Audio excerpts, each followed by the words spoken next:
ആരാധ്യയായിട്ടുള്ള മുൻ ചെയർപേഴ്സൺ, പാർട്ടിയുടെ സംസ്ഥാന ലീഡർ ശ്രീമതി പ്രമിള ശശിധരൻ, നമ്മുടെ സംഘത്തിൻ്റെ ഭാഗത്ത് നിന്ന് ഭാരതീയ ജനതാ പാർട്ടിയുടെ ഈ സമന്വയത്തിന് നേതൃത്വം കൊടുത്തുകൊണ്ടിരിക്കുന്ന വിനോജ്, നമ്മുടെ മഹിളാ മോർച്ചയുടെ ജില്ലയുടെ അധ്യക്ഷ കവിതാ മേനോൻ, അതുപോലെ തന്നെ സേവാഭാരതിയുടെ വിജയേട്ടൻ, ശ്രീ മന്നംപുള്ളി വിജയൻ എന്നറിയപ്പെടുന്ന OBC മോർച്ചയുടെ വിജയേട്ടൻ, അല്ലല്ല OBC അല്ലേ, OBC മോർച്ചയുടെ പേരല്ല ചോദിക്കുന്നത്, പേരൊക്കെ എനിക്ക് നല്ല പരിചയമാണ്. മിസ്റ്റർ ഗോപി, അതുപോലെ നമ്മുടെ കണ്ണിലുണ്ണികളായിട്ടുള്ള പഞ്ചായത്ത് മെമ്പർമാരെ കാണാൻ അല്ലേ മോഹിച്ച് ആഗ്രഹിച്ചിരിക്കുമ്പോൾ നമുക്ക് 2 ഗ്രാമപഞ്ചായത്ത് മെമ്പർമാർ, അതിൽ ഒരാൾ ശ്രീമാൻ സുധീഷ്, പഞ്ചായത്തിൻ്റെ ജനറൽ സെക്രട്ടറി, മറ്റൊരാൾ നമ്മുടെ പ്രിയപ്പെട്ട ശ്രീമതി പ്രിൻസി, എൻ്റെ മുന്നിലുള്ള സ്നേഹനിധികളായിട്ടുള്ള സഹോദരന്മാരെ, എല്ലാവർക്കും ഹൃദയപൂർവ്വം നമസ്കാരം. ഇത്രയും അധികം ആളുകൾ വളരെ കുറഞ്ഞ ദിവസത്തിനുള്ളിൽ ഇവിടെ ഒരുമിച്ച് വരിക എന്ന് പറയുന്നത് വളരെ സന്തോഷകരമായിട്ടുള്ള ഒരു കാര്യമാണ്. ഒരു കാര്യം, ഇപ്പോൾ ഇന്നത്തെ ഈ പ്രസംഗം ആരെങ്കിലും പുറത്തേക്ക് വിട്ടിട്ടുണ്ടെങ്കിൽ ഇത് ലൈവ് പോവുകയാണെന്ന് തോന്നുന്നുണ്ട്. നടക്കട്ടെ. അപ്പോൾ യോഗാണത്. കാരണം പഞ്ചായത്ത് പ്രസിഡന്റ് ഇപ്പം എന്താ പ്രസംഗിച്ചത്, ഒരുപാട് സ്ഥലങ്ങൾ ശോഭാ സുരേന്ദ്രനെ മത്സരിപ്പിക്കണം എന്നാഗ്രഹിച്ചിട്ട് ശോഭാ സുരേന്ദ്രൻ പാലക്കാട്ടേക്ക് വന്നു എന്നാണ് ഇപ്പോൾ പറഞ്ഞതല്ലേ. അപ്പം ഇനി എവിടേക്കും കാല് കുത്താൻ ബാക്കിയുള്ളവർ സമ്മതിക്കുമോ? അപ്പം എന്ത് ചെയ്യണം? ഇവിടെ നിന്ന് 30,000 വോട്ടിന്റെ ഭൂരിപക്ഷത്തിൽ വിജയിപ്പിച്ച് തരണം.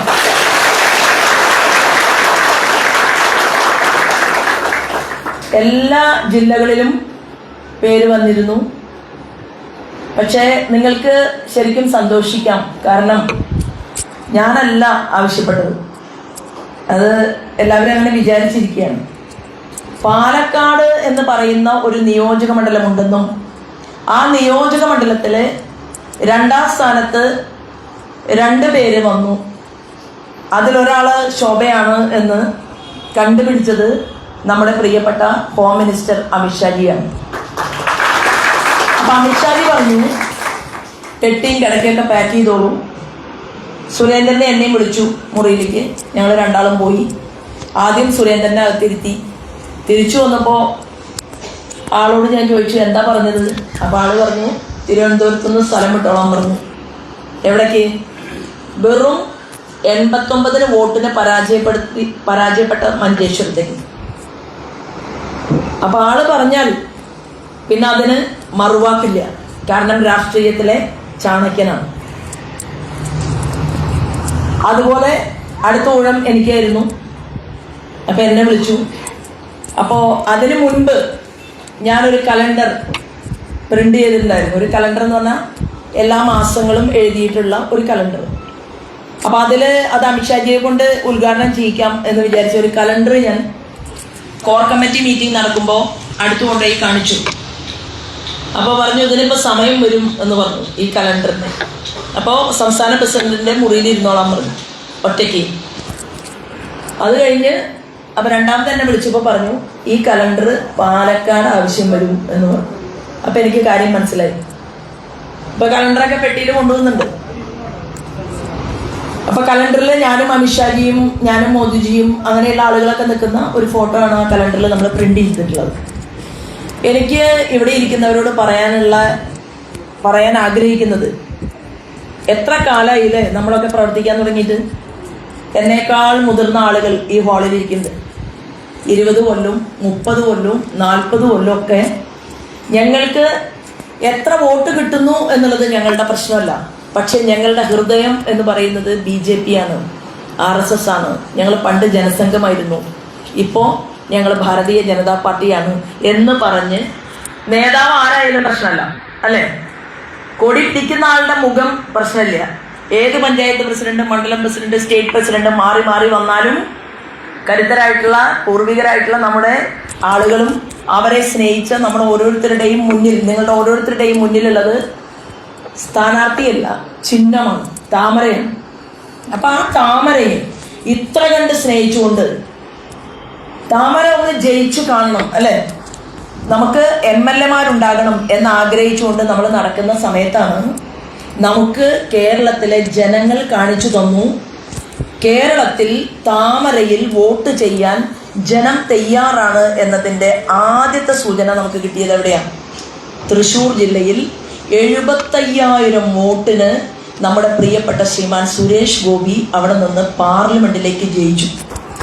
28% വോട്ട് തൃശ്ശൂർ ജില്ലയിൽ അദ്ദേഹത്തിന് കിട്ടി. പിന്നെ തൃശ്ശൂരിന്റെ അപ്പുറത്തേക്ക് പോവാം. ഞാൻ ആലപ്പുഴയിൽ പെർസെൻറ്റേജ് വോട്ട് 1% കൂടുതലാണ് നമുക്ക് കിട്ടിയത്. കാരണം ആലപ്പുഴയിലെ കമ്മ്യൂണിസ്റ്റ് പാർട്ടിയുടെ കോട്ടകൾ, സുധാകരൻ സാറിന്റെ നാട് അമ്പലപ്പുഴ, അച്യുതാനന്ദൻ കേരളത്തിന്റെ മുൻ മുഖ്യമന്ത്രിയുടെ നാട്, അതിപ്രഗത്ഭന്മാരായിട്ടുള്ള കേരളത്തിൽ പേരെടുത്ത, അത് ഇപ്പൊ കേന്ദ്രമന്ത്രിയായിരിക്കുന്ന സമയത്ത് ഡൽഹിയിൽ പോയി വലിയ വലിയ കാര്യങ്ങൾ ചെയ്ത് പേരെടുത്ത ആൾക്കാരല്ല. എങ്ങനെ പേരെടുത്ത ആൾക്കാരാണ്? അതായത് സ്ഥാനം അലങ്കരിച്ച ആളുകൾ. ആ സ്ഥാനം അലങ്കരിച്ച സമയത്ത് എന്തു ചെയ്തു എന്നുള്ളത് വേറെ കാര്യം. സ്ഥാനം അലങ്കരിച്ചിട്ടുള്ള വലിയ വലിയ ആളുകളുടെ ഒരു ഈറ്റില്ലമായിരുന്നു ആലപ്പുഴ. ആ ആലപ്പുഴയിൽ KC വേണുഗോപാലന്റെ ബൂത്ത് 1ാം സ്ഥാനം താമര, സുധാകരൻ സാറിന്റെ ബൂത്ത് 1ാം സ്ഥാനം താമര, പുന്നപ്ര വയലാർ, അത് അവരുടെ ആത്മാഭിമാനത്തിന്റെ കൊടുമുടിയാണ്. മാർക്സിസ്റ്റ് പാർട്ടിയുടെ പഴയകാല നേതാക്കന്മാരെല്ലാം തന്നെ കടന്നു വന്നിട്ടുള്ള ഒരു സ്ഥലം. അവിടെ പുന്നപ്ര വടക്ക്, പുന്നപ്ര തെക്ക് 2 പഞ്ചായത്ത്. ഒരു പഞ്ചായത്തിനെ തന്നെ 2ആയി ഭാഗിച്ചിട്ട് സംഘടനാ സംവിധാനത്തിൽ വിളിക്കുന്നത് പുന്നപ്ര വടക്ക്, പുന്നപ്ര തെക്ക് എന്നാണ്. നാട്ടുകാരും അങ്ങനെ തന്നെയാണ് വിളിക്കുന്നത്. ആ പുന്നപ്ര വടക്കും തെക്കും പെട്ടി പൊളിച്ചപ്പോൾ 1ാം സ്ഥാനം ഭാരതീയ ജനതാ പാർട്ടി. വയലാർ വിപ്ലവ ഭൂമി, അവിടെയും 1ാം സ്ഥാനം BJP. അപ്പോ തെരഞ്ഞെടുപ്പിന് ശേഷം പത്രക്കാർ പറഞ്ഞു ഭാരതീയ ജനതാ പാർട്ടിയിലേക്ക് മാർക്സിസ്റ്റ് പാർട്ടിയിൽ നിന്ന് ഒഴുക്കാനുണ്ടായത് എന്ന് പറയുണ്ടായി. പക്ഷെ ഞാൻ അവിടെ പരിശോധിച്ചപ്പോൾ കോൺഗ്രസ് മാത്രം ഉള്ള ഒരു പഞ്ചായത്ത്, ഏറ്റവും കൂടുതൽ കോൺഗ്രസ്സുകാർ അവിടെ. ആ പഞ്ചായത്തിലൂടെ സ്ഥാനാർത്ഥിയുടെ വാഹനം ഒരു തവണ മിന്നിപ്പോയിട്ടുള്ളൂ. കാരണം പാർലമെന്റിൽ മത്സരിക്കുക എന്നുള്ള ചെറിയ പണിയില്ല. 7 അസംബ്ലി മണ്ഡലങ്ങളാണ്. ആ 7 അസംബ്ലി മണ്ഡലങ്ങൾ ചേർന്നതാണ് ഒരു പാർലമെന്റ്. അപ്പോൾ പാർലമെന്റിൽ ആലപ്പുഴ മത്സരിക്കുമെന്നൊന്നും എനിക്കറിയില്ല. എന്നെ പാർട്ടി തീരുമാനിച്ചു. ഞാൻ 1 മാസം മുമ്പ് ആലപ്പുഴയ്ക്ക് പോവുകയാണ് ചെയ്തത്. അപ്പോൾ പല സ്ഥലത്തും ആളുകൾ ദേഷ്യപ്പെട്ടു. കാരണം കാണാൻ കിട്ടാതെ, അവർക്ക് ഷാളിടാൻ പറ്റാതെ, അവരെൻ്റെ കൂടെ ഇരുന്നിട്ട് ചായ കുടിക്കാൻ പറ്റാതെ, സെൽഫി എടുക്കാൻ പറ്റാതെ വേദനിച്ച ആൾക്കാർ. അപ്പം ഞാൻ എന്ത് പറഞ്ഞു, 10 മണിക്ക് സ്ഥാനാർത്ഥിയുടെ പ്രചരണ പരിപാടി അവസാനിക്കും. 10 മണി കഴിഞ്ഞാൽ അർദ്ധരാത്രി 2 മണി വരെയും ഞാൻ റോഡിലുണ്ടാവും. എന്നെ കാത്ത് 4 ആളോ 10 ആളോ നിന്നാൽ ഞാൻ അവിടെ വരും, നിങ്ങളുടെ കൂടെ നിൽക്കും, ഫോട്ടോ എടുക്കും. അർദ്ധരാത്രി 12:30 മണിക്ക് പല ദിവസങ്ങളിലും ഞാൻ ലൈവ് ചെയ്തു. എന്താണ്, ഞാൻ അവിടെ പ്രവർത്തിക്കുന്നത് ഇങ്ങനെയാണ് എന്ന് കേരളത്തിലെ മുഴുവൻ ആളുകളെയും കാണിക്കാൻ വേണ്ടി പറഞ്ഞു. ഇപ്പൊ സമയം 12:30. അല്ലെങ്കിൽ നമ്മുടെ പാർട്ടി പ്രവർത്തകന്മാർ അതിനിടയിൽ അറസ്റ്റ് ചെയ്ത് കൊണ്ടുപോയി, ഒരു കാരണമില്ലാതെ. അപ്പൊ പോലീസ് സ്റ്റേഷനിൽ ഇരുന്നു 1 മണിക്ക്. ഇതൊക്കെ ഞാൻ പറഞ്ഞു വരുന്നത്, അങ്ങനെ നമ്മൾ ചെല്ലുമ്പോൾ ഭാരതീയ ജനതാ പാർട്ടിക്ക് ബൂത്ത് കമ്മിറ്റി ഇല്ലാത്ത കോൺഗ്രസുകാർ കൂടുതലുള്ള കണ്ടല്ലൂർ പഞ്ചായത്ത് വെട്ടിപ്പൊളിച്ചപ്പോൾ 1ാം സ്ഥാനം BJP. ഈ കഴിഞ്ഞ പഞ്ചായത്ത് തെരഞ്ഞെടുപ്പ് വന്നപ്പോൾ 4 പഞ്ചായത്ത് തിരുവനന്തപുരത്ത് കിട്ടിയപ്പോൾ ആലപ്പുഴയില് എനിക്ക് അവർ പറഞ്ഞത് അവിടെ ഇളക്കി മറിക്കണം, പണിയെടുക്കണമെന്നാണ് പറഞ്ഞത്. ഞാനും എൻ്റെ താഴെത്തട്ടിലുള്ള പ്രവർത്തകന്മാരും ഞങ്ങൾ അങ്ങോട്ട് ഇറങ്ങി. 8 പഞ്ചായത്ത്, കേരളത്തിലെ നമ്പർ 1 നമ്മൾ പിടിച്ചു. 8 പഞ്ചായത്തിലെ ഭരണം. 8 പഞ്ചായത്തിലെ ഭരണത്തിലെ അരൂർ മണ്ഡലത്തിലെ പള്ളിപ്പാട് കംപ്ലീറ്റ് ജയിച്ചത് 90% സ്ത്രീകളാണ്. ഞാനിത് സൂചിപ്പിച്ചത് എന്തിനാന്ന് വെച്ചാൽ, ആ കമ്മ്യൂണിസ്റ്റ് പാർട്ടിയുടെ ഉരുക്കുകോട്ടകളിൽ മാർക്സിസ്റ്റ് പാർട്ടിയെ അധികാരത്തിലെത്തിക്കാൻ അവിടുത്തെ ജനങ്ങൾ ആഗ്രഹിച്ചു. അവരുടെ വോട്ട് താമരയിലേക്ക് വന്നു. 29% വോട്ട് ആലപ്പുഴ പാർലമെന്റ് മണ്ഡലത്തിൽ നമുക്ക് കിട്ടി. അത് കഴിഞ്ഞാൽ അപ്പുറത്തേക്ക് പോയാലോ, ആറ്റിങ്ങൽ. ആറ്റിങ്ങലിൽ നമ്മൾ വോട്ട് എണ്ണിക്കൊണ്ടിരിക്കുന്ന സമയത്ത് TV ചാനലില് മുന്നിൽ നമ്മളെല്ലാവരും തന്നെ ആറ്റിങ്ങൽ പാർലമെന്റ് മണ്ഡലത്തിൽ നമ്മുടെ നേതാവ് വിജയിക്കും എന്ന് ആഗ്രഹിച്ചു. അതിന് തൊട്ട് മുമ്പ് ആറ്റിങ്ങലിൽ എനിക്ക് മത്സരിക്കാൻ ഒരു അവസരം കിട്ടി. ആ സമയത്ത് C ക്ലാസ് മണ്ഡലമായിരുന്നു, 90,000 വോട്ടായിരുന്നു. അത് പെട്ടി പൊളിച്ചപ്പോൾ 2.5 ലക്ഷം വോട്ട് നമുക്ക് കിട്ടേണ്ടായി. അപ്പോ ആ ആറ്റിങ്ങലിൽ കുറഞ്ഞ വോട്ടിനാണ് നമ്മൾ പരാജയപ്പെട്ടത്. തിരുവനന്തപുരത്ത് കുറഞ്ഞ വോട്ടിനാണ് നമ്മൾ പരാജയപ്പെട്ടത്. ഇവിടെ ആ പാർലമെന്റ് തെരഞ്ഞെടുപ്പിൽ നമ്മൾ മോശമല്ല. പാലക്കാട് നിയോജക മണ്ഡലത്തിൽ 40,000-ഓളം വോട്ട് ഭാരതീയ ജനതാ പാർട്ടിക്ക് ഇവിടെ ഈ നിയോജക മണ്ഡലത്തിൽ കിട്ടിയിട്ടുണ്ട്. മലമ്പുഴ നിയോജക മണ്ഡലത്തിലും 40,000-ൽ കൂടുതൽ വോട്ട് മലമ്പുഴ നിയോജക മണ്ഡലത്തിൽ കിട്ടിയിട്ടുണ്ട്. അതിന്റെ അർത്ഥം എന്താണ്? അപ്പൊ പാലക്കാടും മുന്നേറുകയാണ്, പാലക്കാടിലും മാറ്റങ്ങൾ വരികയാണ്. പാലക്കാട് കഴിഞ്ഞ് നമ്മൾ അങ്ങോട്ട് പോയാൽ എന്തിനു പറയണു, മുഖ്യമന്ത്രി പിണറായി വിജയന്റെ പാറപ്പുറത്തെ ബൂത്തിൽ വരെ BJPക്ക് 3 ഇരട്ടി വോട്ട് വാങ്ങാൻ നമ്മുടെ പ്രസ്ഥാനത്തിന് സാധിക്കും. അതിനർത്ഥം എന്താണ്? ഈ കോൺഗ്രസ് LDF എന്ന് പറയുന്ന ഒരു പാർട്ടി, ആ പാർട്ടിക്ക് ബദലല്ല കോൺഗ്രസ്. ആരെ ബദല് BJP ആണ് എന്ന് കേരള രാഷ്ട്രീയം തെളിയിച്ചു. അതുകൊണ്ടാണ് തിരുവനന്തപുരത്ത് കോർപ്പറേഷൻ, കേരളത്തിലെ ഏറ്റവും വലിയ കോർപ്പറേഷൻ തിരുവനന്തപുരം കോർപ്പറേഷനാണ്. ആ തിരുവനന്തപുരം കോർപ്പറേഷനിലേക്ക് മത്സരിക്കാൻ വന്ന നമ്മുടെ സ്ഥാനാർത്ഥികളെ നോക്കി, ഭാരതീയ ജനതാ പാർട്ടിയുടെ ജില്ലാ ഘടകത്തെ നോക്കി, സംസ്ഥാന ഘടകത്തെ നോക്കി 2 പാർട്ടികളും പറഞ്ഞു. എന്താ പറഞ്ഞത്? ഒരു കാരണവശാലും തിരുവനന്തപുരം കോർപ്പറേഷന്റെ 4 ഇടത്ത് BJP എത്തിക്കില്ല എന്നാ പറഞ്ഞത്. ഒരു ഗ്രൗണ്ടിൽ LDF-ഉം UDF-ഉം ഒരുമിച്ച് ചേർന്നിട്ടും തിരുവനന്തപുരം കോർപ്പറേഷന്റെ ഭരണം ഭാരതീയ ജനതാ പാർട്ടിക്ക് NDAക്ക് അവിടെ നേടിയെടുക്കാൻ സാധിക്കും. ജയിച്ചു കഴിഞ്ഞപ്പോ അമേരിക്കൻ പ്രസിഡന്റിനെ കെട്ടിപ്പിടിച്ചതിനേക്കാൾ വലിയ കെട്ടിപ്പിടുത്താണ് നരേന്ദ്രമോദിജി നമ്മുടെ തിരുവനന്തപുരം കോർപ്പറേഷന്റെ മേയറെ കെട്ടിപ്പിടിച്ചത്. കണ്ടില്ലേ തിരുവനന്തപുരത്ത് സ്റ്റേജിൽ? എന്താ അതിനർത്ഥം മോദിയാണ് ഗ്യാരണ്ടി. അദ്ദേഹം അത് കഴിഞ്ഞു ഇവിടെ പ്രസംഗിക്കാൻ വന്നു. ആ പ്രസംഗിക്കാൻ വന്ന വേദിയിൽ അദ്ദേഹം കേരളത്തിലെ ജനങ്ങളെ സാക്ഷി നിർത്തിക്കൊണ്ട് പറഞ്ഞു, മോദിയാണ് ഗ്യാരണ്ടി. അപ്പൊ എന്തിനാണ് മോദിയുടെ ഗ്യാരണ്ടി? അദ്ദേഹം എക്സ്പ്ലെയിൻ ചെയ്തു. അദ്ദേഹം പറഞ്ഞു, സ്കിൽ ഡെവലപ്മെന്റ്, കേരളത്തിലെ മിടുമിടുക്കന്മാരായിട്ടുള്ള ചെറുപ്പക്കാരികൾക്കും വഴി കാണിക്കാനുള്ള പദ്ധതികൾ എന്റെ കയ്യിലുണ്ട്, ഞാനത് നടപ്പിലാക്കിയിട്ടുണ്ട്. കേരളത്തിൽ സുരക്ഷ വിളിക്കാൻ എന്റെ കയ്യിൽ പദ്ധതിയുണ്ട്. ഇവിടുത്തെ സാമ്പത്തിക മേഖലയെ മുന്നോട്ട് കൊണ്ടുപോകാൻ എന്റെ കയ്യിൽ പദ്ധതിയുണ്ട്. മോദിജി ടൂറിസത്തെ കുറിച്ചാണെങ്കിലും, കൃഷിയെ കുറിച്ചാണെങ്കിലും, ഇവിടുത്തെ വിദ്യാഭ്യാസത്തെ കുറിച്ചാണെങ്കിലും, സാമൂഹ്യ സുരക്ഷിതത്വത്തെ കുറിച്ചാണെങ്കിലും, എല്ലാ മേഖലകളെ കുറിച്ചും ഇന്ത്യയുടെ പ്രധാനമന്ത്രിക്ക് സ്വപ്നങ്ങളുണ്ട്. ആ സ്വപ്നം കണ്ട് കിടന്നുറങ്ങല്ല, ആ സ്വപ്നം പ്രാവർത്തികമാക്കാൻ വേണ്ടി പരിശ്രമിക്കുകയും അതിൽ ശ്രീമാൻ നരേന്ദ്രമോദിജി വിജയിക്കുകയും ചെയ്തപ്പോ കേരളത്തിന്റെ ഇടതുപക്ഷ ജനാധിപത്യ മുന്നണിയുടെ ഗവൺമെന്റ് റോഡ് നിറയെ ഫ്ലക്സ് ബോർഡ് വെച്ചു. മഞ്ഞ ബോർഡ്, നീല ബോർഡ്, അതിൽ എഴുതിയിരിക്കുന്ന എന്താണ്? എല്ലാം ശരിയായി. എങ്ങനെ ശരിയായി? അതായത് ഇന്ത്യയുടെ പ്രൈം മിനിസ്റ്റർ ശ്രീമാൻ നരേന്ദ്രമോദി വരുമ്പോൾ ആ സ്റ്റേജ് പരിഷ്കരിച്ചു. അതായത് കോടാനുകോടി രൂപയുടെ പദ്ധതി കേരളത്തിലെ ജനങ്ങൾക്ക് പ്രഖ്യാപിക്കാൻ വേണ്ടി വരുന്ന ദിവസം പ്രധാനമന്ത്രിയുടെ വേദിയിലിരിക്കാതെ കേരളത്തിന്റെ മുഖ്യമന്ത്രി ആ പരിപാടി ബഹിഷ്കരിച്ചു. എന്താ യഥാർത്ഥത്തിൽ ചെയ്യേണ്ടത്? ഇന്ത്യയുടെ പ്രധാനമന്ത്രിയോട് കേരളത്തിലെ ജനങ്ങൾക്ക് ആവശ്യമായ പദ്ധതികൾ കൂടുതൽ പറഞ്ഞ് ചോദിക്കേണ്ടതിന് പകരം ആ സ്റ്റേജിൽ വെച്ചുകൊണ്ട് ഇത്ര കണ്ട് പദ്ധതികൾ പ്രഖ്യാപിക്കുന്ന നരേന്ദ്രമോദിജിയോടൊപ്പം ഇരിക്കാൻ അഭിമാനം സമ്മതിച്ചില്ല. കാരണം എന്താണ്? ഉള്ളിൽ വേദനിക്കുകയാണ്. ഗ്രാമങ്ങളിലെ സ്കൂളുകളിലേക്ക് 1 കോടി കൊടുക്കാമെന്ന് പറഞ്ഞ പ്രധാനമന്ത്രി PM ശ്രീ പദ്ധതി വേണ്ട എന്ന് പറഞ്ഞ മുഖ്യമന്ത്രിയാണ്. ഇവിടുത്തെ ജനങ്ങൾക്ക് കുടിവെള്ളം കൊടുക്കാൻ, കുടിവെള്ളമില്ലാത്ത ഒരൊറ്റ ഗ്രാമം പോലും ഉണ്ടാക്കാൻ പാടില്ല എന്ന് തീരുമാനിച്ചുകൊണ്ട് ഇന്ത്യൻ പ്രൈം മിനിസ്റ്റർ കൊണ്ടുവന്ന ജൽനൽ പദ്ധതി, ആ ജൽനൽ പദ്ധതിക്ക് വേണ്ടി റോഡ് കുഴിച്ചു മാറ്റിയിട്ട് പല പ്രദേശത്തും എത്തിയ പൈപ്പ് തുറന്നാൽ കാറ്റല്ലാതെ ഒരു തുള്ളി വെള്ളമില്ലാത്ത ഗ്രാമങ്ങൾ ഇന്നും കേരളത്തിൽ അവശേഷിക്കുകയാണ്. അത് പാതി പണിഞ്ഞിട്ടിരിക്കുകയാണ് കേരളത്തിൽ. ആ പദ്ധതികൾ എങ്ങും മുന്നോട്ട് പോകുന്നില്ല. പിന്നെയോ കേന്ദ്ര ഗവൺമെന്റ് വയനാട് ദുരന്ത സമയത്ത് കൊടുത്ത പണത്തിന്റെ കണക്കില്ല. കേന്ദ്ര ഗവൺമെന്റ് ടൂറിസം ഇൻസ്റ്റിറ്റ്യൂട്ടിന് വേണ്ടി കേരളത്തിലേക്ക് കൊടുത്ത പദ്ധതിയുടെ കണക്കില്ല. കേന്ദ്ര ഗവൺമെന്റ് കൊടുത്ത സാമൂഹ്യ സുരക്ഷാ പെൻഷൻ, അതിന് അനുവദിച്ചിട്ടുള്ള പണത്തെ കുറിച്ച് ഒരു കണക്കും പറയുന്നില്ല. ഇവിടെ ജീവിക്കാൻ നിർവ്വാഹമില്ലാതെ സാമ്പത്തിക മേഖല അധപ്പതനത്തിലേക്ക് നിവദിക്കുമ്പോൾ ഞങ്ങൾക്ക് കുറച്ച് പണം കടമായിട്ട് തന്നില്ലെങ്കിൽ ട്രഷറി പൂട്ടുമെന്ന് ഡൽഹിക്ക് പോയി കേരളത്തിന്റെ മുഖ്യമന്ത്രി പറയുന്ന കാര്യങ്ങൾ ട്രാൻസ്ലേഷൻ ചെയ്യാൻ വേണ്ടിയിട്ടാണ് കെ വി തോമസ് മാഷ് പോയത്. നമ്മൾ ശമ്പളം കൊടുക്കണം അവിടെ. എന്താണ് 1.5 ലക്ഷം രൂപ ശമ്പളം കൊടുത്ത് പിന്നെ ചെലവും പിന്നെ താമസവും ഒക്കെ ചേർത്ത് 2-2.5 ലക്ഷത്തോളം രൂപ ചെലവാക്കിയിട്ട് ശ്രീമാൻ കെ വി തോമസ് ഡൽഹിയിൽ പോയി ഉണ്ടുറങ്ങി കഴിഞ്ഞിട്ട് ഒരു ചർച്ചയില് എന്നോടൊപ്പം ഉണ്ടായിരുന്നു. ആ ചർച്ചയിൽ കെ വി തോമസ് മാഷോട് ഒരു ചോദ്യം ചോദിച്ചു. എന്താണെന്നറിയോ? എയിംസുമായി ബന്ധപ്പെട്ട ഒരു ചർച്ചയായിരുന്നു. എത്ര സ്ഥലം നിങ്ങൾ ഐഡന്റിഫൈ ചെയ്ത് കൊടുത്തിട്ടുണ്ട് കേന്ദ്രത്തിന്? ഒരു സ്ഥലമല്ലേ കൊടുത്തിട്ടുള്ളൂ എന്ന് ചോദിച്ചപ്പോ ഉത്തരം പറയാൻ സാധിക്കാതെ ഇനിയും സ്ഥലം കൊടുക്കാമല്ലോ എന്ന് പറഞ്ഞ ആ കെ വി തോമസ് മാഷ് മുഖ്യമന്ത്രി നമ്മുടെ കേന്ദ്രമന്ത്രിയെ ഇന്ത്യയുടെ പ്രധാനമന്ത്രി ചർച്ചയ്ക്ക് വിട്ടു. എവിടെ? കേരള ഹൗസില് മുഖ്യമന്ത്രിയുടെ കൂടെ വന്നിരുന്ന ചായ കുടിച്ചു. എന്നിട്ട് നിർമ്മലാ സീതാരാമൻജി, അതിനുശേഷം എനിക്ക് നിർമ്മലാ സീതാരാമനെ കാണാൻ ഭാഗ്യമുണ്ടായി.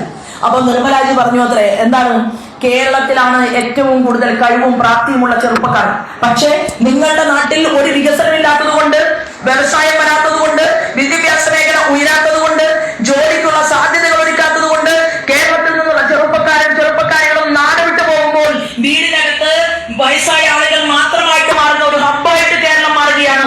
ഇങ്ങനെ മതിയോ കേരളം എന്ന് ചോദിച്ചുകൊണ്ടാണ് കോടിക്കണക്കിന് രൂപ അനുവദിക്കാൻ തയ്യാറായി. നമ്മുടെ കേരളത്തിൽ എന്താ ഉള്ളത്? വികസനം. ആകെയുള്ള ടാക്സ് റവന്യൂ, നമ്മുടെ ടാക്സ് ഏറ്റവും കൂടുതൽ പിരിച്ചെടുക്കുന്നത് എന്ത് കാര്യത്തിലാണ്? മദ്യം വിൽക്കുന്ന കാര്യത്തിലാണ്. ആ മദ്യം വിൽക്കുമ്പോൾ കൂടുതൽ ടാക്സ് പിരിച്ചെടുക്കുന്നു. നോൺ ടാക്സ് റവന്യൂ ലോട്ടറി കച്ചവടത്തിലൂടെ കിട്ടുന്നു എന്നതൊഴിച്ചാൽ ഒരു രീതിയിലുള്ള വ്യവസായത്തിന്റെ നിക്ഷേപങ്ങളും കടന്നു വരാൻ സാധിക്കാത്ത ഒരു നാടായിട്ട് കേരളം മാറി. എല്ലാ വ്യവസായ വകുപ്പ് മന്ത്രിമാരും കഴിഞ്ഞ ദിവസം ദാവോസിൽ പോയി. ദാവോസിൽ ഇവിടുന്ന് രാജീവ് മന്ത്രി പോയിരുന്നു, ഇവിടുത്തെ കേരളത്തിന്റെ വ്യവസായ വകുപ്പ് മന്ത്രി. രാജീവ് മന്ത്രി പോയി അവിടെയൊക്കെ കറങ്ങി തിരിച്ചു വന്നു. അതിന് മാത്രമായിട്ട് ചെലവ് 9 കോടിയാണ് എഴുതിയിരുന്നത്. ജനങ്ങളോട് പറഞ്ഞു 9 കോടി രൂപ ചെലവായി. എന്തിനാ പോയത്? ഇവിടേക്ക് നിക്ഷേപം കൊണ്ടുവരാൻ വേണ്ടിയിട്ടാണ്. എന്നിട്ട് രാജീവ് മന്ത്രി പറഞ്ഞു 1 ലക്ഷം കോടിയിൽ പരം വരുന്ന നിക്ഷേപം അത് കേരളത്തിലേക്ക് കൊണ്ടുവരാൻ വേണ്ടിയിട്ടാണ് ഞാൻ ദാവോസിൽ പോകുന്നത് എന്ന് എയർപോർട്ടിൽ ഇരുന്നു കൊണ്ട് വലിയ വായിൽ സംസാരിച്ച കേരളത്തിന്റെ വ്യവസായ വകുപ്പ് മന്ത്രി രാജീവ് തിരിച്ചു വന്നപ്പോ പത്രക്കാർ ചോദിച്ചു, അതിന്റെ ഡോക്യുമെന്റ് എവിടെയാ? ഡോക്യുമെന്റ് ഇല്ല. എവിടെയാണ് കച്ചവടം? ആകാശത്ത്, സ്വപ്ന ലോകത്താണ്. ഒരൊറ്റ ആളും ഇൻവെസ്റ്റ്മെന്റിന് വേണ്ടിയിട്ട് കേരളത്തിലേക്ക് വന്നിട്ടില്ല. ഒപ്പം പോയ ഹരിയാനയുടെ മുഖ്യമന്ത്രി, അവിടുത്തെ വ്യവസായ വകുപ്പ് മന്ത്രി, രാജസ്ഥാനിൽ നിന്ന് പോയവർ, മധ്യപ്രദേശിൽ നിന്ന് പോയവർ, ഗുജറാത്തിൽ നിന്ന് പോയവർ, അവരെല്ലാം ലക്ഷക്കണക്കിന് കോടി രൂപയുടെ വിദേശ നിക്ഷേപം നേടിയെടുത്തുകൊണ്ട് സ്വന്തം നാട്ടിലേക്ക് തിരിച്ചു വന്ന് പത്രസമ്മേളനവും കഴിഞ്ഞ് അവിടുത്തെ വ്യവസായത്തിന് നോളജ് പകർന്നുകയും നിക്ഷേപത്തിന് ശേഷവും ഒരൊറ്റ കാര്യം പോലും കേരളത്തിന് കിട്ടിയിട്ടില്ല എന്നുള്ള ദുഃഖകരമായിട്ടുള്ള യാഥാർത്ഥ്യം എന്റെയും നിങ്ങളുടെയും മുന്നിൽ നിലനിൽക്കുകയാണ്. ആ സമയത്ത് ആളുകളെ പറ്റിക്കാൻ വേണ്ടിയിട്ട് എല്ലാ പത്രത്തിലും പരസ്യം, ആരുണ്ട് ഞാനല്ലാതെ എന്ന് ചോദിച്ചിട്ടുള്ള പരസ്യം, കോടികളുടെ പരസ്യം എന്ന് കൊടുത്തു എന്നാ പറയുന്നത്. ഇപ്പോ 1000 രൂപ പെൻഷൻ കൊടുക്കാമെന്ന് പറഞ്ഞിട്ടുണ്ട്. അതെന്തുകൊണ്ടാ? അസംബ്ലി തെരഞ്ഞെടുപ്പ് വരുന്നത് വരെ ആളുകളെ പറ്റിക്കണം. അസംബ്ലി തെരഞ്ഞെടുപ്പ് കഴിയുമ്പോഴോ കൈ നീട്ടാൻ ഒരാളുണ്ടല്ലോ. കാരണം ഇന്ത്യയുടെ പ്രധാനമന്ത്രി ശ്രീമാൻ നരേന്ദ്രമോദി അവിടെ കേന്ദ്രത്തിൽ ഇരിക്കുന്നിടത്തോളം കാലം കേരളത്തിലെ ജനങ്ങൾക്ക് ജീവിക്കാൻ ആവശ്യമായ സാഹചര്യങ്ങൾ അദ്ദേഹം ഒരുക്കി കൊടുക്കുമെന്ന് ഉറപ്പുള്ളിടത്തോളം കാലം ഇവിടുത്തെ ജനങ്ങളെ പറ്റിക്കാൻ വേണ്ടിയിട്ട് ഞാൻ 1000 രൂപ കൂട്ടി എന്ന് പറയുന്ന കേരളത്തിന്റെ ഒരു മുഖ്യമന്ത്രിയെ നമുക്കിവിടെ കാണാൻ സാധിക്കുകയാണ്. ഞാൻ നിങ്ങളുടെ മുന്നിൽ നിൽക്കുന്നത് ഒരു അഭ്യർത്ഥനയുമായിട്ടാണ്. തെരഞ്ഞെടുപ്പിൽ ഒരുപാട് മത്സരിച്ച ഒരാളാണ്. ഇത് 9 തെരഞ്ഞെടുപ്പ് കഴിഞ്ഞു. ഇത് 10ാമത്തെ തെരഞ്ഞെടുപ്പാണ്. വയസ്സ് 55 പോലും ആയിട്ടില്ല. അതിനുള്ളിൽ 10 തെരഞ്ഞെടുപ്പിൽ മത്സരിക്കുക എന്ന് പറഞ്ഞ ചെറിയ പണിയാണോ? ഞാൻ ഓരോ തെരഞ്ഞെടുപ്പും കഴിഞ്ഞ് എവിടെയെങ്കിലും ഒരു ആശുപത്രിയിൽ ഇതുവരെ കിടന്നിട്ടില്ല. ഒരു ആയുർവേദത്തിന്റെ ട്രീറ്റ്മെന്റിന് ഞാൻ കേരളത്തിൽ ഒരു സ്ഥലത്തും ഇതുവരെ പോയി ഇരുന്നിട്ടില്ല. ഇതൊക്കെ ഞാൻ എന്തിനാ പറയുന്നതെന്നറിയോ? ഇതെന്തിനു വേണ്ടിയാണ് ഈ പോരാട്ടം?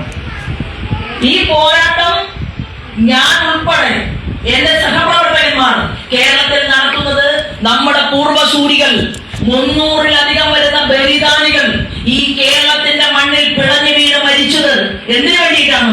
ഈ പ്രസ്ഥാനത്തിന് വേണ്ടിയിട്ടാണ് ജീവത്യാഗം ചെയ്തത്. അവർ ഒന്നും ആഗ്രഹിച്ചില്ല. അവർ ഇന്ത്യയുടെ പ്രധാനമന്ത്രിയുടെ RSSകാരനാകും എന്ന് കരുതിയിട്ടല്ല ആ പ്രസ്ഥാനത്തിന്റെ കൊടി പിടിച്ചത്. അതായത് പന്ന്യന്നൂർ ചന്ദ്രേട്ടൻ മരിച്ചു കണ്ണൂരിൽ. അശ്വിനി കുമാർ എന്ന് പറയുന്ന വിട്ടുവിട്ടുകാരായിട്ടുള്ള അധ്യാപകൻ കണ്ണൂർ ജില്ലയിൽ കൊല ചെയ്യപ്പെട്ടു. കൊച്ചുകുട്ടികളുടെ പുസ്തകത്താളുകളിലും ചോറ്റുപാത്രത്തിലും ഒക്കെ ചോരത്തുള്ളികൾ തെറിച്ചു വീണുകൊണ്ട് ജയകൃഷ്ണ മാസ്റ്റർ പിടഞ്ഞു വീണ് മരിച്ചു. അദ്ദേഹം എന്തെങ്കിലും തെറ്റ് ചെയ്തിട്ടാണോ? അല്ല. കണ്ണൂർ ജില്ലയിൽ ഈ പ്രസ്ഥാനത്തെ വളർത്താൻ ആഗ്രഹിച്ചതുകൊണ്ടാണ്. അങ്ങനെയുള്ള ബലിദാനികളുടെ നാട്ടിൽ ഭാരതീയ ജനതാ പാർട്ടി നേതൃത്വം നൽകുന്ന ഈ NDAക്ക് നമുക്ക് കേരളത്തില് ഒരു മുഖ്യമന്ത്രിയെ സൃഷ്ടിക്കുക എന്നുള്ളതാണ് നമ്മൾ ഓരോരുത്തരുടെയും സ്വപ്നം. ആ സ്വപ്നം വാക്കാക്കി മാറ്റാൻ വേണ്ടിയിട്ട് നമുക്ക് പരിശ്രമിക്കാൻ സാധിക്കണം. കേന്ദ്രത്തിൽ ബട്ടൺ അമർത്തിയാൽ, കേന്ദ്രത്തിൽ ഒരു പദ്ധതി പ്രഖ്യാപിച്ചാൽ ആ പദ്ധതി പാവപ്പെട്ട ചായക്കട നടത്തുന്ന നാട്ടുപുറത്ത് ചായക്കട നടത്തുന്നവന്റെ അക്കൗണ്ടിലേക്ക് ആ പദ്ധതിയുടെ ആനുകൂല്യം വരണം. അതിനർത്ഥം ആ ചായക്കട കച്ചവടം നടത്തുന്ന ചേട്ടന്റെ അക്കൗണ്ടിലേക്ക് പൈസ ഇട്ട് കൊടുക്കണം എന്നല്ല. അതിവിടെ ചില ആളുകളൊക്കെ പ്രസംഗിച്ച് നടക്കുന്നുണ്ട്. എന്താ അതിനർത്ഥം? ഈ 300 പദ്ധതികളുടെ ആനുകൂല്യം നമുക്ക് കിട്ടണം. കണ്ണാടിയില്, മാത്തൂരില്, പിരായിരിയില് ഇവിടുത്തെ മുഴുവൻ മനുഷ്യരുടെയും ഭക്ഷണം, അവർക്ക് ആവശ്യമായിട്ടുള്ള ഭക്ഷ്യോൽപ്പന്നം ഉണ്ടാക്കാൻ വേണ്ടി രാവും പകലുമില്ലാതെ ഈ കൃഷിഭൂമി ഉഴുത് മറിച്ച് കഷ്ടപ്പെട്ട് മകൻ എഞ്ചിനീയർ ആവാൻ പഠിപ്പിക്കുമ്പോ, മകനെ ഡോക്ടറാക്കാൻ പഠിപ്പിക്കുമ്പോ, മകളെ ടീച്ചറാക്കാൻ പഠിപ്പിക്കുമ്പോ അച്ഛൻ വൈകുന്നേരം 6 മണി കഴിഞ്ഞാൽ ശരീരം മുഴുവൻ ചേറും ചെളിയുമായിട്ട് കയറി വരുന്ന ആ ഓരോരുത്തരുടെയും അച്ഛന്മാരോടുള്ള നമ്മുടെ വിധേയത്വമാണ് കർഷകർക്ക് ആവശ്യമായ പദ്ധതികൾ ഈ മാത്തൂരിലും കണ്ണാടിയിലും പിരായിലേക്കും കൊണ്ടുവരണമെന്നുള്ള പ്രതിജ്ഞ. കാരണം കർഷകരെ ജയ് വിളിച്ച നമ്മുടെ പഴയ നേതാവാണ് ശ്രീമാൻ അടൽ ബിഹാരി വാജ്പേയി. ജയ് ജവാൻ ജയ് കിസാൻ എന്നാണ് അദ്ദേഹം വിളിച്ചത്. ആദ്യത്തെ മുദ്രാവാക്യം. രാജ്യത്തിന്റെ അതിർത്തിയിൽ കാവൽ നിൽക്കുന്നവരെ മുഴുവനും ഹൃദയത്തിൽ ചേർത്ത് പിടിച്ചുകൊണ്ട്, രാജ്യത്ത് അന്നം ഉണ്ടാക്കുന്നവരെ നെഞ്ചിലേക്ക് ചേർത്ത് പിടിച്ചുകൊണ്ട്, അവർക്ക് വേണ്ടി 2 കൈകൾ ഉയർത്തിക്കൊണ്ട് പാർലമെന്റിൽ മുദ്രാവാക്യം വിളിച്ച അടൽ ബിഹാരി വാജ്പേയിയുടെ പാർട്ടിയാണ് ഈ ഭാരതീയ ജനതാ പാർട്ടി. ആ പാർട്ടിയുടെ പ്രതിനിധിയായി എനിക്ക് പാലക്കാടിലേക്ക് വരാനും നിങ്ങളോട് വോട്ട് ചോദിക്കാനും കിട്ടിയ അവസരം, ചേറിലും മണ്ണിലും പണിയെടുത്ത് 2 നേരം വയറ് നിറച്ച് കഴിക്കാൻ സാധിക്കാത്ത ഒരു കർഷകന്റെ മകളായിട്ട് ജനിച്ച എനിക്ക് നിങ്ങളുടെ മുതിർന്ന ആളുകളുടെ മുഴുവൻ അനുഗ്രഹം തലയിൽ കൈവച്ചുണ്ടാകണം എന്ന് നിങ്ങളോട് അപേക്ഷിക്കാൻ വേണ്ടി കൂടിയാണ് ഞാൻ ഈ മാത്തൂരിലെ പഞ്ചായത്ത് യോഗത്തിൽ നിങ്ങളുടെ മുന്നിൽ നിൽക്കുന്നത്. എനിക്ക് നിങ്ങളോട് പറയാൻ സാധിക്കും, അതായത് ഞാനിത് എവിടെയും പറയാൻ ഞാൻ ആഗ്രഹിക്കുകയാണ്. എന്തുകൊണ്ട് കർഷകന്റെ നെല്ലിന് വില കൊടുക്കാതെ നമുക്ക് ആവശ്യമായിട്ടുള്ള അരി ഈ നാട്ടിൽ കർഷകർ ഉത്പാദിപ്പിക്കാൻ തയ്യാറാണ് എന്ന് പറയുമ്പോൾ ആന്ധ്രയിൽ പോയി അരി വാങ്ങിക്കൊണ്ടുവരാനുള്ള സൗകര്യം ഈ ഗവൺമെന്റ് കാണിക്കുന്നു? 70 വർഷക്കാലമായി കേരളത്തെ ഇടതുപക്ഷവും വലതുപക്ഷവും മാറി മാറി ഭരിക്കുന്നു. ഇവിടെ നിന്ന് MP-മാരുണ്ടായി, ഇവിടെ നിന്ന് മന്ത്രിമാരുണ്ടായി, ഇവിടെ നിന്ന് MLA-മാരുണ്ടായി. 13 കൊല്ലം UDF-ന്റെ MLA ഉണ്ടായി. എന്നിട്ട് എന്ത് കിട്ടി പാലക്കാടിന്? എന്ത് വികസനമാണ് പാലക്കാട് ഉണ്ടായത്? ആയിരിക്കുന്ന ശ്രീമതി പ്രമീള ശശിധരൻ അവർ മുനിസിപ്പാലിറ്റിയുടെ ഭരണം ഏറ്റെടുത്തു. 7 വർഷം മുനിസിപ്പാലിറ്റിയുടെ ചെയർപേഴ്സൺ ആയിട്ടിരുന്നു. എത്രയോ പദ്ധതികൾ സംസ്ഥാന ഗവൺമെന്റും MLA-യും ശ്രദ്ധിക്കാത്തത് കൊണ്ട് മാത്രം ആഗ്രഹിച്ച പദ്ധതികളുടെ കഴുത്തിൽ കുരുക്കിട്ട് കൊല ചെയ്യാനാണ് പരിശ്രമിച്ചത് ഭരണപക്ഷവും പ്രതിപക്ഷവും. അതിനുശേഷവും എണ്ണിയാൽ ഒടുങ്ങാത്ത പദ്ധതികൾ കേന്ദ്ര ഗവൺമെന്റിന്റെ പണം ആനുകൂല്യം നേടിയെടുത്തുകൊണ്ട് ചെയ്തു തീർക്കാൻ പാലക്കാട് മുനിസിപ്പാലിറ്റിയിൽ നമുക്ക് സാധിച്ചു. അത് ജനം അംഗീകരിച്ചു. അത് ശരിയാണ് എന്ന് ജനത്തിന് ബോധ്യപ്പെട്ടതുകൊണ്ടാണ് വീണ്ടും നമ്മുടെ തന്നെ ചെയർമാൻ ഇന്ന് പാലക്കാട് മുനിസിപ്പാലിറ്റിയിൽ ഭരണം കൊടുക്കാൻ ശ്രമിക്കുന്നത്. നമുക്ക് മാത്തൂര് ഭരിക്കണം. നമുക്ക് മാത്തൂരിലെ പഞ്ചായത്ത് പ്രസിഡന്റ് ഉണ്ടാവണം. നമുക്ക് പിരായിരിയിലും കണ്ണൂരിലും ഇതുപോലെ തന്നെ മുനിസിപ്പാലിറ്റിയില് പ്രസിഡന്റുമാരുണ്ടായതുപോലെ നമുക്ക് ഇരിക്കാൻ സാധിക്കണം. അതിന് എല്ലാ വീടുകളിലും കയറി ചെന്നുകൊണ്ട് നമ്മൾ പറയണം, BJP ആണ് മാർക്സിസ്റ്റ് പാർട്ടിക്ക് ബദൽ. അത് തിരുവനന്തപുരത്ത് തെളിയിച്ചു, അത് തൃശ്ശൂരിൽ തെളിയിച്ചു, അത് പാലക്കാട് ചില മാർക്സിസ്റ്റ് പാർട്ടിയുടെ കോട്ടകളിൽ തെളിഞ്ഞു, അത് ആറ്റിങ്ങലിലും തിരുവനന്തപുരത്തും നമ്മൾ കണ്ടു. കണ്ണൂരിൽ നിന്ന് പാർട്ടി വിട്ട് ശ്രീമാൻ രഘു നമ്മുടെ പാർട്ടിയുടെ കൊടി പിടിക്കാൻ വന്നു. രാഷ്ട്രീയ ചാണക്യൻ കരുണാകരന്റെ മകൾ പത്മജ നമ്മുടെ പാർട്ടിക്കകത്തേക്ക് കടന്നു വന്നു. ഭാരതീയ ജനതാ പാർട്ടിയിൽ ഇന്ന് അഖിലേന്ത്യാ ലീഡറായിട്ടിരിക്കുന്നത് കേന്ദ്രമന്ത്രി ശ്രീമാൻ ആന്റണിയുടെ മുൻ കേന്ദ്രമന്ത്രി ആന്റണിയുടെ മകൻ ഇന്ന് നമ്മുടെ പാർട്ടിക്കകത്തേക്ക് കടന്നു വന്നിരിക്കുകയാണ്.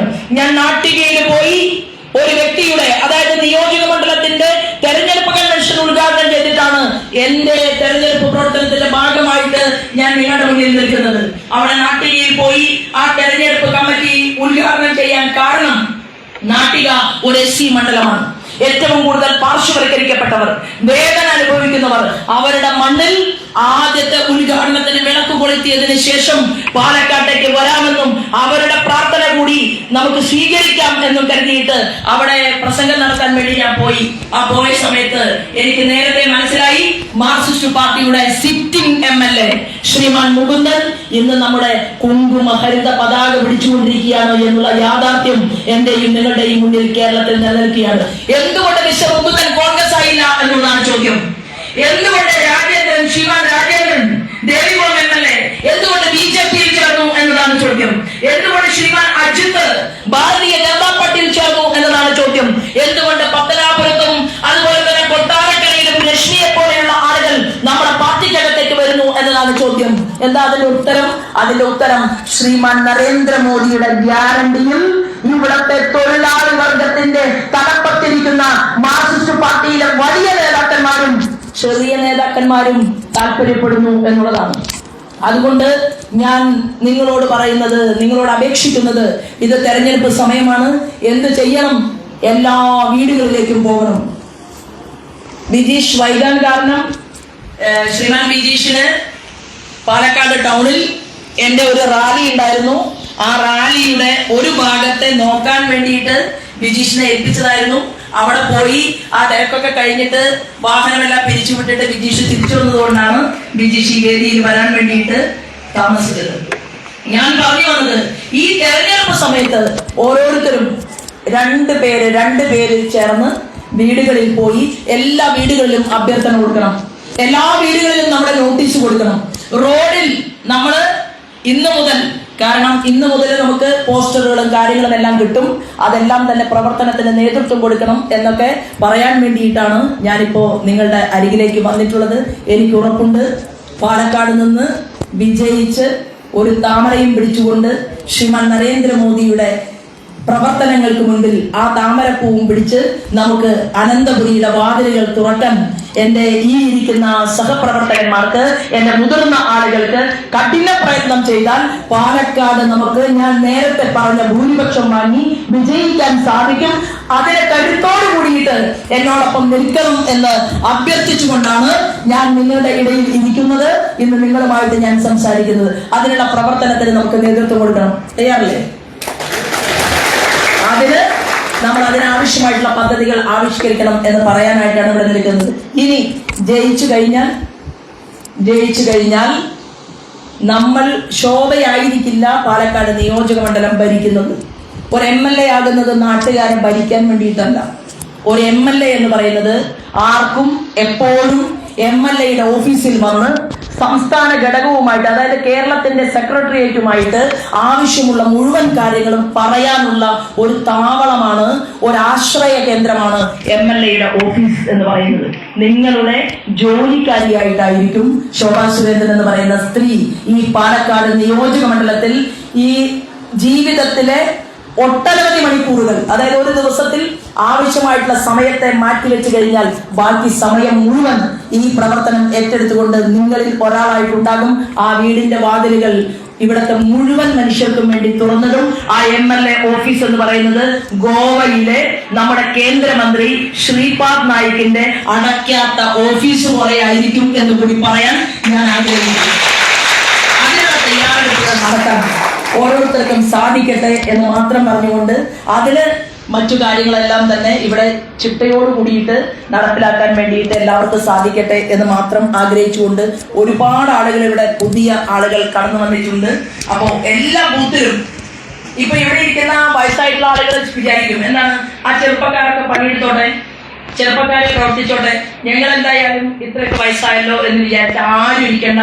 ഈ ചെറുപ്പക്കാരൊക്കെ ആ ബൂത്തില് എന്താണ് ചെയ്യുന്നത് എന്ന് ഒരു നിരീക്ഷണം നടത്താൻ കാതലായിട്ടുള്ള മുഴുവൻ ആളുകളും തയ്യാറാക്കണം. കാരണം ഒരു വൃക്ഷം നിലനിൽക്കുന്നത് ആ വൃക്ഷത്തിന്റെ വർഷങ്ങളുടെ, അല്ലെ, ഒരു തേക്ക് മരം ഒരു 20 കൊല്ലം അല്ലെങ്കിൽ 15 കൊല്ലം കഴിഞ്ഞാൽ അത് മുറിച്ച് ആ തേക്ക് മരത്തെ ഉപയോഗിക്കാൻ പറ്റും. ഒരു തേക്ക് മരം പോലെ ആ കാതൽ എത്രയുണ്ടോ അതിനനുസരിച്ചാണ് ആ മരത്തിന്റെ ആരോഗ്യം എന്ന് പറയുന്നത് പോലെ ഞാൻ എപ്പോഴും പറയാറുണ്ട്, എല്ലാ പ്രസംഗങ്ങളിലും പറയാറുണ്ട്, കാതലായിട്ടുള്ള പ്രവർത്തകന്മാരും ഈ കുട്ടികളും ഒരുമിച്ച് ചേരുമ്പോഴാണ് സംഘടനയുടെ സംവിധാനം ദൃഢപ്പെടുന്നത്.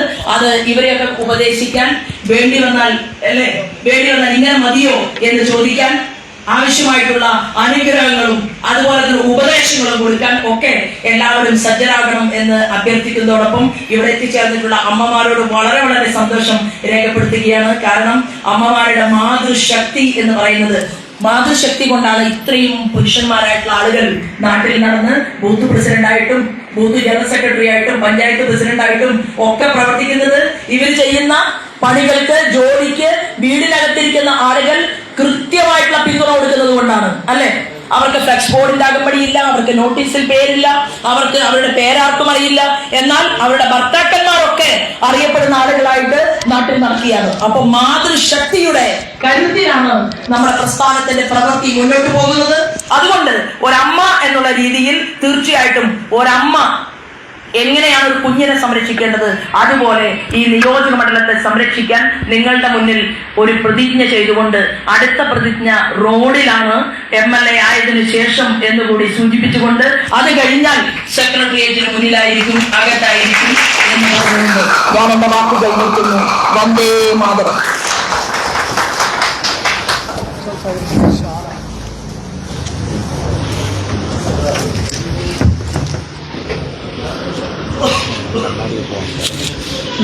അടുത്തതായി സ്വീകരണ പരിപാടിയാണ്.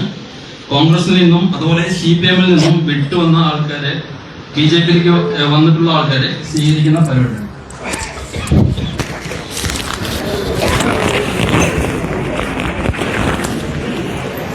കോൺഗ്രസിൽ നിന്ന് BJPയിലേക്ക് വന്ന ആൾക്കാരെയാണ് ആദ്യം വിളിക്കുന്നത്. ലക്ഷ്മണൻ T.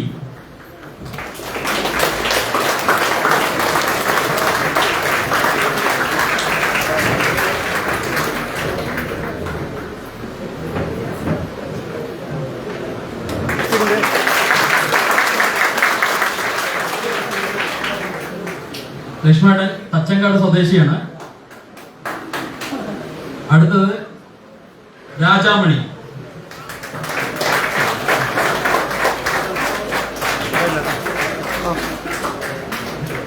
രാജാമണിയേട്ടനും തച്ചങ്കാട് സ്വദേശിയാണ്. അടുത്തത് മണികണ്ഠൻ.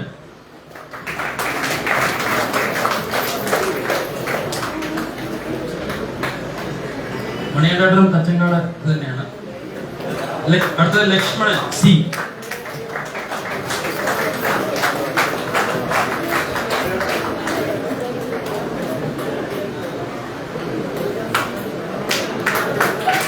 അടുത്തതായി രാധാകൃഷ്ണൻ.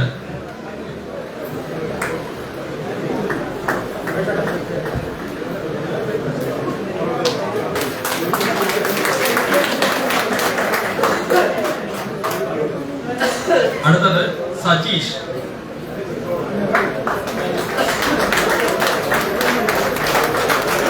സജീഷന്റെ പേരും കൂടെ ഉണ്ട്, കണ്ണൻ എന്ന് വിളിക്കും.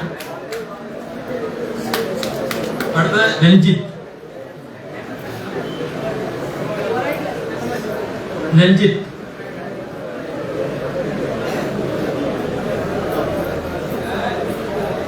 അടുത്തത് CPM നിന്ന് BJPക്ക് വന്ന ആൾക്കാരാണ്. പഴണംകുട്ടി, കാടാൻതൊടി, 9ാം വാർഡ്.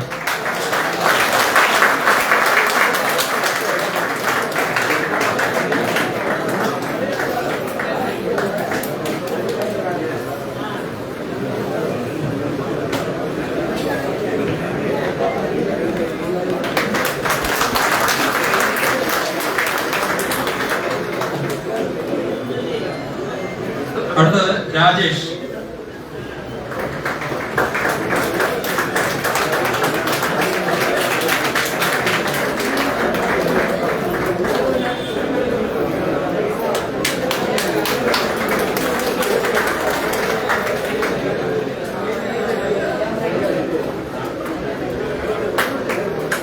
അടുത്തതായി ദീപ.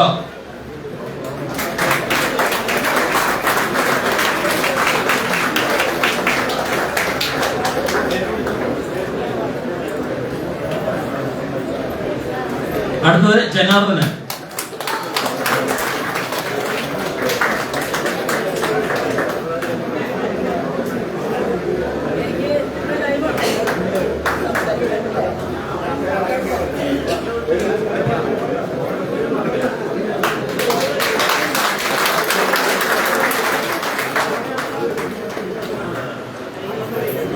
രഞ്ജിത്തേട്ടൻ ഇവിടെ വന്നിട്ടുണ്ടെങ്കിൽ ഒന്ന് വേദിയിലേക്ക് വരണമെന്ന് അഭ്യർത്ഥിക്കുന്നു. രഞ്ജിത്തേട്ടൻ തച്ചങ്കാട്.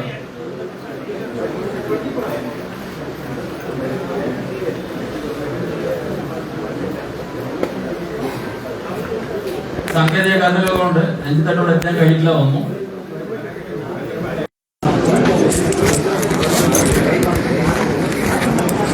ഈ പ്രവർത്തനകാലം കൂടി ഷാവു ചേച്ചിക്ക് ഒരു ഷാൾ അണിയിക്കണമെന്ന് അവർ അഭ്യർത്ഥിച്ചിട്ടുണ്ടായിരുന്നു.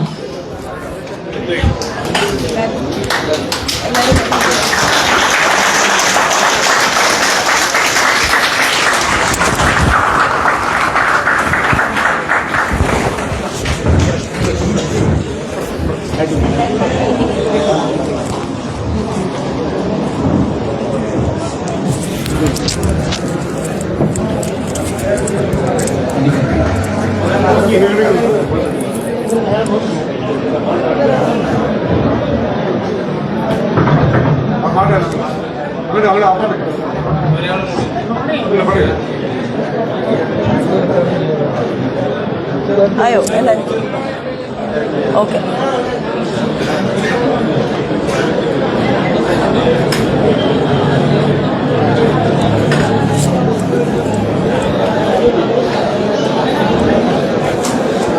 അതൊന്ന് അടുത്തേക്ക് കൊണ്ടുവന്നാൽ രണ്ടു വാക്ക് പറയായിരുന്നു.